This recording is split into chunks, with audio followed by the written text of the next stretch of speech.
Joli jeu de mots de notre rédaction, le cercle des sionistes apparu. En effet, en septembre dernier, la Fondation France-Israël organisait un dîner-débat au sein du ministère des Affaires étrangères sur le thème France-Israël, quelles sont vos relations? Entre la France et Israël, c'est une longue et belle histoire d'amour. De nombreuses personnalités y étaient présents, l'écrivain Marek Alter, le journaliste Yvan Levaille, la politologue atlantiste Nicole Bacharan, récemment nommée au conseil d'administration de RFI, ainsi que Frédéric Ancel, ancien membre du Bétar, reconverti en géopolitologue. Lors du débat, Nicole Gage, membre du bureau politique de l'UMP, a tenu à affirmer vigoureusement son point de vue en réponse à une remarque du journaliste Yvan Levaille sur la soi-disant politique pro-arabe de la France. Je voudrais vous rappeler qu'il est tard et qu'on n'est pas sûr d'avoir en mai prochain quelqu'un qui sera aussi ami des Juifs que Nicolas Sarkozy. Voilà. Je n'en dirai pas davantage. Je ferme la parenthèse. Et je dis ça ici au Quai d'Orsay. On a plus souvent entendu ici parler de la politique arabe de la France. Aux yeux de ses détracteurs, le Quai d'Orsay serait un bastion systématiquement pro-palestinien et anti-israélien, voire anti-américain. La France est et restera l'ami d'Israël. Je sais qu'il faut vous le répéter matin, midi et soir parce que vous avez toujours des inquiétudes et c'est normal, je peux le comprendre, mais je le répète sans aucune espèce de restriction. Voilà, ma chère présidente, j'ai un programme chargé. C'est vrai qu'en plus je reçois aujourd'hui le président du Congrès juif mondial, vous voyez, par hasard, c'est comme ça, c'est pas du tout... Un heureux hasard. Un heureux hasard, naturellement. Mon cher Alain. Alors qu'elle anima pourtant sa soirée dans les salons du ministère, Nicole Gage n'hésita pas ainsi à faire connaître sa conviction intime selon laquelle cette maison était une maison pro-arabe, d'ailleurs sûrement bourrée d'arabes déguisés et dans laquelle le dernier snobisme était d'être arabisant et de parler arabe. Ok. Ça a été vrai, ça l'est sûrement, encore un peu. Actualité internationale, déclaration de Catherine Ashton.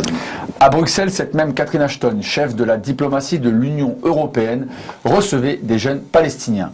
Elle a dressé un parallèle entre l'assassinat des 3 enfants et du professeur dans une école juive de Toulouse et les jeunes de Gaza ou de Syrie. Elle a également évoqué les enfants belges qui ont perdu la vie dans la tragédie lors de l'accident d'autocar en Suisse il y a 2 semaines. Catherine Ashton a rendu aussi hommage aux jeunes Palestiniens qui, contre toute attente, continuent à apprendre à travailler, à rêver et aspirent à un meilleur avenir.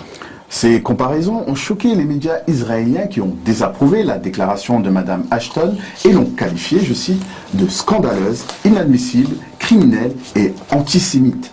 Certains de ces médias ont évoqué son éviction immédiate de son poste et du Parlement européen, ainsi qu'une interdiction définitive de visite en Israël. Autre déclaration qui ne plaise pas à l'entité sioniste, celle de Carl Bildt.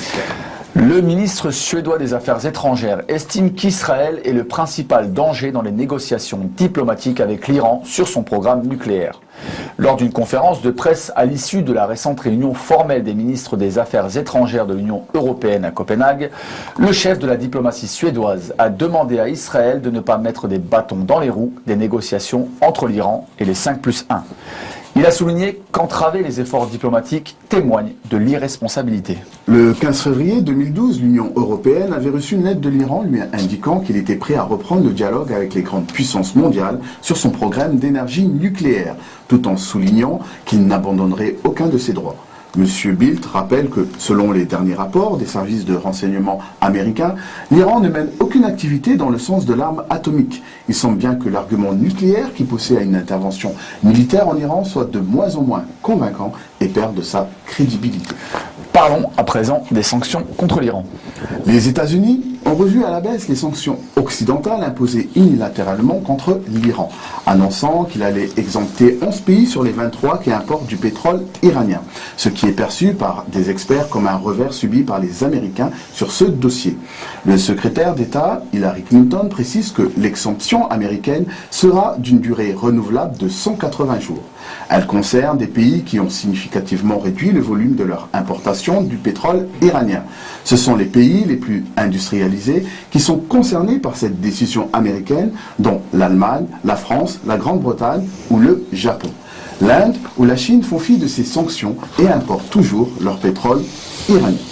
India has reportedly agreed to pay Iran in gold for its oil instead of US dollars. Reports suggest Iran's biggest customer, China, could also follow.